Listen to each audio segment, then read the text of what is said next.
ভাবুন তো, একই রাজনৈতিক দলের সমর্থক দুজন মানুষ, সাধারণ হিসেবে তাদের মিত্র হওয়ার কথা, তাই না? হ্যাঁ, একদমই তাই হওয়ার কথা। কিন্তু আজকের এই গভীর বিশ্লেষণে আমরা ২৩ মার্চ ২০২৬-এর পাবনার সুজানগরে যে ঘটনাটা নিয়ে কথা বলছি, সেখানে চিত্রটা পুরো উল্টো। মানে সোমবার সকাল হতে হতেই দেখা গেল একজনের স্ত্রী গুলিবিদ্ধ হয়ে মারা গেছেন। রাইট। আর পুরো গ্রাম রীতিমতো রণক্ষেত্রে পরিণত হয়েছে। ঠিক। আমাদের আজকের লক্ষ্যই হলো এই ঘটনাটার একেবারে গভীরে যাওয়া। মানে কিভাবে শুকনো জঙ্গলে ছোট একটা আগুনের স্ফুলিঙ্গ পড়ার মতো একটা সামান্য ব্যক্তিগত বিরোধ নিমেষেই পুরো এলাকা ছাই করে দিল। আসলে সবচেয়ে অবাক করা বিষয় হলো এই ঘটনার কেন্দ্রে কোনো বড় রাজনৈতিক এজেন্ডা নেই। তাই নাকি? তাহলে সূত্রপাতটা কোথা থেকে? সূত্রপাতটা হয়েছিল রবিবার রাতে। ইসলাম প্রামাণিক নামের একজনের ভাগ্নে ফরহাদকে মারধর করে রাফিউল ইসলাম রাজা নামের আরেকজনের লোকজন। আচ্ছা। মজার ব্যাপার হলো, মানে ফরহাদ ভিন্ন রাজনৈতিক মতাদর্শের, সে আওয়ামী লীগ সমর্থক হলেও ইসলাম প্রামাণিক আর রাজা দুজনেই কিন্তু একই দলের লোক। দাঁড়ান, আপনি বলছেন ইসলাম আর রাজা দুজনেই একই দলের, মানে বিএনপি সমর্থক? হ্যাঁ, দুজনেই।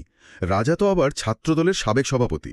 ও আচ্ছা, তাহলে শুধু একজনের ভাগ্নের ভিন্ন মতাদর্শের কারণে নিজেদের মধ্যে এমন রক্তক্ষয়ী সংঘর্ষ বেঁধে গেল। এটা তো রাজনীতির চেয়েও ইগোর লড়াই বেশি মনে হচ্ছে। ঠিক ধরেছেন। একটা মামুলি মারামারি থেকে সোমবারে গিয়ে মানিকহাট ইউনিয়নের ভিটবিলা পশ্চিমপাড়ায় ৪০ বছরের একজন গৃহবধূ চাইনা খাতুন প্রাণ হারালেন, আর অন্তত ১০ জন আহত হলেন। এটা তো কোনো লজিকেই মেলে না। লজিকটা আসলে রাজনীতির নয়, বরং কি বলে ভূগোলের। ৯ নম্বর ওয়ার্ডের সাবেক ইউটি সদস্য হাবিবুর রহমান যে তথ্য দিয়েছেন, সেখান থেকে আসল চিত্রটা পরিষ্কার হয়। কি রকম? রবিবার রাতের ওই মারামারির পর পশ্চিম পাড়ার লোকজন, মানে ইসলাম গ্রুপের লোকেরা, হঠাৎ করেই একটা চরম সিদ্ধান্ত নেয়। কি সিদ্ধান্ত? তারা ঘোষণা দেয় যে পূর্বপাড়ার কাউকে তারা স্থানীয় বাজারে ঢুকতে দেবে না। সোমবার সকালে তারা রীতিমতো লাঠিসোঁটা নিয়ে পাহারা বসায়। ও, বুঝতে পেরেছি। মানে বিষয়টা শুধু কে কাকে মারল সেখানে আটকে নেই। একদমই না। আপনি যখন একটা গ্রামের মানুষের বাজারে যাবার রাস্তা বন্ধ করে দিচ্ছেন, তখন তো আপনি তাদের ভাতের হাঁড়িতে হাত দিচ্ছেন। দৈনন্দিন চলাচলের পথ আটকে দেওয়া মানে তো সোজাসুজি তাদের অস্তিত্বের উপর আঘাত। রাইট। ঠিক ওই জায়গাটাতেই বিস্ফোরণটা ঘটে।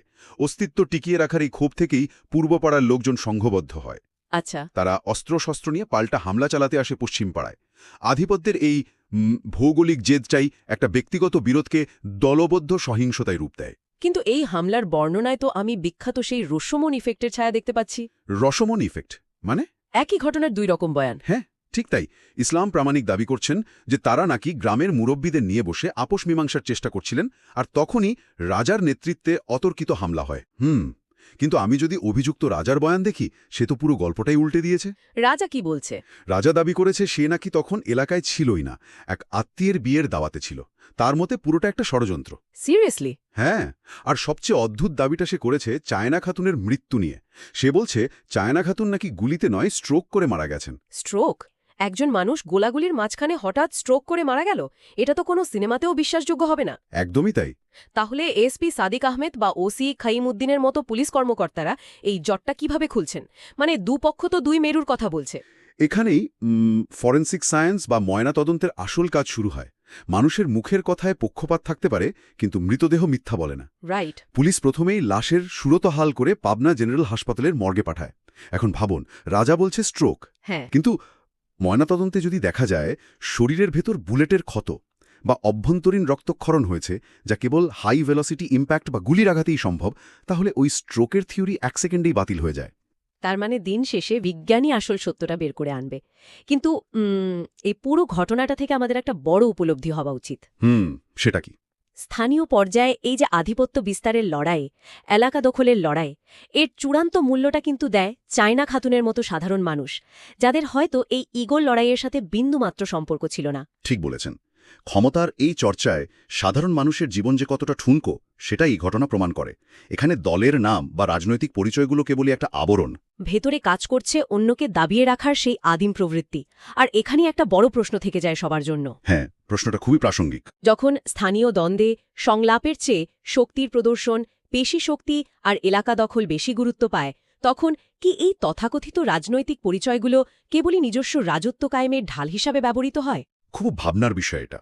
আমাদের সমাজের সাধারণ মানুষের নিরাপত্তা কি এভাবেই এই আধিপত্যের খেলার কাছে চিরকাল জিম্মি থাকবে? এটা সত্যি একটু ভেবে দেখার মতো বিষয়।